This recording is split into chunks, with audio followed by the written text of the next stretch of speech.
রাজধানীর নয়াপল্টন থেকে গুলশান, কেন্দ্রীয় কার্যালয় থেকে চেয়ারপারসন অফিস কিংবা অদূরের বাসভবন, সবকিছুই হচ্ছে সংস্কার। ঘষামাজা ছাড়াও বাড়ানো হচ্ছে নিরাপত্তা। এই সবই প্রস্তুত হচ্ছে বিএনপির ভারপ্রাপ্ত চেয়ারম্যান তারেক রহমানের দেড় যুগ পর দেশে ফেরাকে ঘিরে। সে সাথে তার ফেরায় আইনি কোনো বাধা নেই। তবে আওয়ামী লীগের জন্য এই মুহূর্তে দুঃসংবাদ হচ্ছে, এই মুহূর্তে বলা হয়ে থাকে যে বিএনপিতে তারেক রহমানের পরে যিনি সবচেয়ে বেশি প্রভাব প্রতিপত্তি বিস্তার করেন এটা হচ্ছেন সালাউদ্দিন আহমেদ, বিএনপির স্থায়ী কমিটির সদস্য। তিনি বলছেন গতকালকে সচিবালয় সম্পর্কে অবাক করা তথ্য দিয়েছেন হাসনাত আব্দুল্লাহ। সচিবালয়ের অন্দরে কি ঘটে আপনি কল্পনা করতে পারবেন না। আমলাতান্ত্রিক জটিলতা কাকে বলে এই ভিডিও দেখলে বুঝতে পারবেন। দর্শক, অবশেষে তারেক রহমান দেশে আসছেন। দর্শক, দেশ পূর্বার দূরে কিংবা কাছে যারা এই মুহূর্তে দেখছেন, আশা করি সবাই ভালোই আছেন। দর্শক, এই মুহূর্তে পাওয়া খুবই গুরুত্বপূর্ণ একটি ভিডিও আপনারা দেখতে চলেছেন। দর্শক, টাইটেল থাম্বনেল শিরোনাম দেখেই আপনারা বুঝতে পেরে গেছেন আসলে ভিডিওটি ঠিক কত গুরুত্বপূর্ণ। দর্শক, বর্তমানে দেশের পরিস্থিতি চলতেছে সেটা আমাদের অবশ্যই খেয়াল করা উচিত। যেহেতু আপনি ভিডিওটি ক্লিক করেছেন সেহেতু আপনাকে অবশ্যই ধন্যবাদ জানাই। তো দর্শক, কথা আর বাড়াবো না, চলুন আমরা সেই কাঙ্ক্ষিত ভিডিওগুলি দেখে আসি। তবে তার আগে বলবো, যারা এখনও আমাদের চ্যানেলটিকে সাবস্ক্রাইব করেননি অবশ্যই চ্যানেলটিকে সাবস্ক্রাইব করে রাখবেন, আর যারা অলরেডি সাবস্ক্রাইব করে রেখেছেন তাদেরকে অসংখ্য ধন্যবাদ। তো দর্শক, কথা আর বাড়াবো না, চলুন আমরা সেই ভিডিওটুকু দেখে আসি। রাজধানীর নয়াপল্টন থেকে গুলশান, কেন্দ্রীয় কার্যালয় থেকে চেয়ারপারসন অফিস কিংবা অদূরের বাসভবন, সবকিছুই হচ্ছে সংস্কার। ঘষামাজা ছাড়াও বাড়ানো হচ্ছে নিরাপত্তা। এই সবই প্রস্তুত হচ্ছে বিএনপির ভারপ্রাপ্ত চেয়ারম্যান তারেক রহমানের দেড় যুগ পর দেশে ফেরাকে ঘিরে। সে সাথে তার ফেরায় আইনি কোনো বাধা নেই। দেশে ফিরে তাকে আদালত প্রাঙ্গণে যেতে হবে না বলেও জানান দলের আইন বিষয়ক সম্পাদক। আদালত প্রাঙ্গণে আর ওনার কোনো ধরনের কোনো ম্যাটার নেই, যেহেতু ওনার না প্রত্যেকটা মামলায় উনি খালাস পেয়েছেন। আর অনেকগুলা মামলা আছে যেগুলা জরুরি অবস্থার সময় দায়ের করা হয়েছিল, সেগুলা বাতিল হয়েছে। আর শেখ হাসিনার সময়ের মামলাগুলা খালাস এবং নিষ্পত্তি হয়েছে আদালতের মাধ্যমে, যথাযথ আইনি প্রক্রিয়ার মাধ্যমে। যদিও এখনো কাটেনি তার নিরাপত্তার ঝুঁকি। দলীয় সূত্র বলছে, নিরাপত্তা নিশ্চিতে দুইটি বুলেট প্রুফ গাড়ি কেনার অনুমতি পেল বিএনপি। অপেক্ষায় আগ্নেয়াস্ত্রের লাইসেন্সও। স্বরাষ্ট্র মন্ত্রণালয়ে জাতীয়তাবাদী দলের পক্ষ থেকে আবেদন করা হয়েছে বুলেট প্রুফ গাড়ির জন্য, আগ্নেয়াস্ত্রের জন্য লাইসেন্স চেয়েছেন। গাড়ির অনুমোদনটা পেয়েছেন, লাইসেন্স বোধহয় অপেক্ষাধীন। এখন নভেম্বর মাসের শেষ দিকে তিনি দেশে আসবেন বা আসতে পারেন। এদিকে নির্বাচনের আগে দলের শীর্ষ নেতার দেশে ফেরা ঘিরে তৃণমূল থেকে কেন্দ্র পর্যন্ত সাংগঠনিক প্রস্তুতিও নিচ্ছে বিএনপি।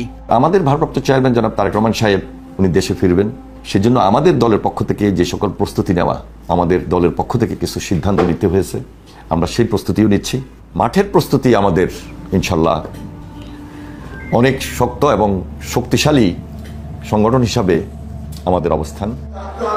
নিরাপত্তা বিশেষজ্ঞরা বলছেন, বিএনপির নিজস্ব নিরাপত্তা বাহিনী যথেষ্ট নয়। রাষ্ট্রীয়ভাবে নিরাপত্তা নিশ্চিত করতে হবে তারেক রহমানের। যখন দেশে আসবেন ওনার নিরাপত্তাটা কিন্তু হালকাভাবে দেখার কোনো সুযোগ নেই। বিএনপির personal security force is not enough. এটা দিয়ে যেই পরিমাণ নিরাপত্তা দরকার সেটা কিন্তু দেওয়া সম্ভব নয়। তো আমরা অবশ্যই এর জন্য সরকারের কাছে, সরকার এখন এসএসএফ দিবে নাকি আর্মি দিবে নাকি কাকে দিবে এটা সরকারের বিষয়। ঠিক কত তারিখ তারেক রহমান দেশে ফিরবেন সেটি এখনো জানা না গেলেও এটি নিশ্চিত যে দেশে ফেরার আগে তিনি সৌদি আরব যাবেন। ওমরা শেষে দেশে ফিরবেন তারেক রহমান। উনি ওমরা করতে যাবেন শুন, নেক্সট মাসে যাবেন, এবং ওমরা করার পরেই আমরা জানতে পাবো। আমার একবার কথোপকথনে ভার্চুয়াল মিটিং এসে উনি বলেছেন, আমি আপনাকে 1 মাস সময় দেবো কবে আসবো। তো আমরা অপেক্ষায় আছি উনি কবে সেই ডিক্লারেশন দিবে। তবে আমাদের প্রস্তুতি আমরা চালিয়ে যাচ্ছি। 196 গুলশান এভিনিউ। বিএনপির ভারপ্রাপ্ত চেয়ারম্যান তারেক রহমান দেশে ফিরলে এই বাড়িতেই থাকার কথা রয়েছে, যার জন্য পুরোদমে প্রস্তুত করা হচ্ছে। নিরাপত্তা ব্যবস্থা বাড়ানো হচ্ছে এই বাড়িটিকে ঘিরে। দলীয় কার্যালয়, গাড়ি বাড়ি সবই প্রস্তুত। এখন শুধু তার অপেক্ষা, তার ফেরার।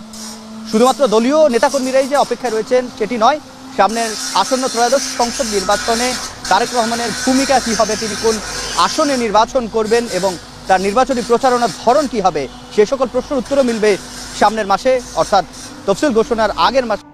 সচিবালয় সম্পর্কে অবাক করা তথ্য দিয়েছেন হাসনাত আব্দুল্লাহ। সচিবালয়ের অন্দরে কি ঘটে আপনি কল্পনা করতে পারবেন না। আমলাতান্ত্রিক জটিলতা কাকে বলে এই ভিডিও দেখলে বুঝতে পারবেন। সচিবালয়ের কর্মকর্তা কর্মচারীরা কতটা জমিদার এই ভিডিও দেখলে সেটা বুঝতে পারবেন। ধরেন 201 নাম্বার এবং 202 নাম্বার দুইটা পাশাপাশি রুম। যদি আপনি এই রুম থেকে ওই রুমে যোগাযোগ করতে চান তাহলে কি করবেন? হয়তো ফোন করবেন, নয়তো নিজে হেঁটে চলে যাবেন। কিন্তু সচিবালয়ে কি হয় জানেন? হাসনাত আব্দুল্লাহ ভিডিওতে দেখেন। এটার পুরো বাস্তবতা, সে বাস্তবতা মেনে নিয়ে আমরা আমাদের জায়গা থেকে আমরা প্রতিশ্রুতি দিচ্ছি, আমরা এরপরে আমরা জনপ্রশাসন মন্ত্রণালয়ে আমরা কথা বলবো, আমরা যাবো, এই গুন্ডামি থামাইতে হবে। আমরা আসলে আমাদেরকে যদি ওই লাল ফিতার দৌরাত্ম, লেজুর ভিত্তিক দৌরাত্ম, এবং আমাদেরকে যদি বলে, আমরা চিন্তা করেন কি পরিমাণ মানে সনাতনী চিন্তা ভাবনা সম্পন্ন, পশ্চাৎপদ চিন্তা, মধ্যযুগীয় চিন্তা ভাবনা সম্পন্ন 201 নম্বর রুম থেকে 202 নম্বর রুমে তারা চিঠি পাঠায়। এবং এই চিঠিটা প্রথমে যায় হচ্ছে আপনার জিপিইউতে যায়, মানে 201 থেকে 201 নম্বরে একটা রিকোয়েজিশন দিবে, ধরেন কিনবে, ময়লার ঝুড়ি কিনবে, তখন এটা চিঠি পাঠাবে, চিঠি যাবে জিপিইউতে, জিপিইউ থেকে এটা অ্যাপ্রুভ হয়ে আবার 202 নাম্বার আসবে, 202 নাম্বার আবার এটা জিপিইউতে পাঠাবে, জিপিইউ আবার 201 নম্বরে পাঠাবে। অথচ তাদের সাথে তাদের চা খাইতেও দেখা হচ্ছে, মন্ত্রণালয়ে বাদাম এবং ফ্রুটস খাইতেও তাদের দেখা হচ্ছে, নিয়মিত তাদের কথা হচ্ছে, সোশ্যাল এনগেজমেন্ট হচ্ছে, তারা একসাথে মিলে ব্যবসাপাতিও করতেছে, তারা একসাথে মিলে পার্সেন্টেজ ভাগাভাগিও করতেছে, সবই করতেছে। কিন্তু তাদের কাজ করার ক্ষেত্রে এই জিনিসগুলোকে তারা শুধুমাত্র এই যে আমাদের পুরো ফ্রেম, আসলে আমাদের এই প্রশাসনের পুরা মানে খোলনলচে আমাদেরকে পাল্টাই ফেলতে হবে। এটার পরবর্তীতে আমরা মাঝে মাঝে মনে হয় যে কিছুদিন আগে খুবই দুঃখজনক ঘটনা, মাইলস্টোনে যে বিমানটা পড়ছিল, এটা মাইলস্টোনে না পড়ে এটা সচিবালয়ে পড়া উচিত ছিল। এবং এই সচিবালয় থেকে যতদিন না পর্যন্ত আসলে আমাদের এটার যে পরিমাণ, এখানে সবচেয়ে বড় মানে গুন্ডামি, সবচেয়ে বড় স্বৈরতন্ত্র সবচেয়ে বেশি হচ্ছে যারা আমাদেরকে মানুষ মনে করে না, যারা এই আমরা আরো, তবে এটাও আমাদের আসার বিষয়, সচিবালয়ের মধ্যে কিছু আমরা রয়েছে যারা অনেক বেশি স্মার্ট, আধুনিক, যারা চায় যে যারা পরিবর্তন আনতে, কিন্তু পশ্চাৎপদে কিছু অফিসার রয়েছে, আমরা রয়েছে, যারা মনে হয় যে তারা ইভেন আমি দেখি একজন সচিব বলছেন উনি ফোন ইউজ করেন না, উনি বাটন ফোন ইউজ করেন। আপনি চিন্তা করেন, মানে এই যুগে এসে মানে একটা মানুষ বাটন ফোন ইউজ করেন, এটাকে আসলে এন্টারটেইন করার কোনো বিষয় না, এটা অযোগ্যতা হিসেবে আমাদেরকে বিবেচনা করতে হবে। তো এই যুগের চাহিদার সাপেক্ষেই আমাদের এই বিষয়গুলো সংশোধন করতে হবে। তবে আওয়ামী লীগের জন্য এই মুহূর্তে দুঃসংবাদ হচ্ছে, এই মুহূর্তে বলা হয়ে থাকে যে বিএনপিতে তারেক রহমানের পরে যিনি সবচেয়ে বেশি প্রভাব প্রতিপত্তি বিস্তার করেন, এটা হচ্ছেন সালাউদ্দিন আহমেদ, বিএনপির স্থায়ী কমিটির সদস্য। তিনি বলছেন গতকালকে, দেশের গণতন্ত্র, স্বাধীনতা এবং সার্বভৌমত্ব রক্ষায় আমাদের সবাইকে এক থাকতে হবে। মতাদর্শে ভিন্নতা থাকলেও দেশের প্রশ্নে ঐক্যবদ্ধ থাকতে হবে। অর্থাৎ জামাতের সাথে রাজনৈতিক মতাদর্শের পার্থক্য আছে, এনসিপির সাথে আছে, অন্যান্য পার্টির সাথেও আছে, কিন্তু দেশের প্রশ্নে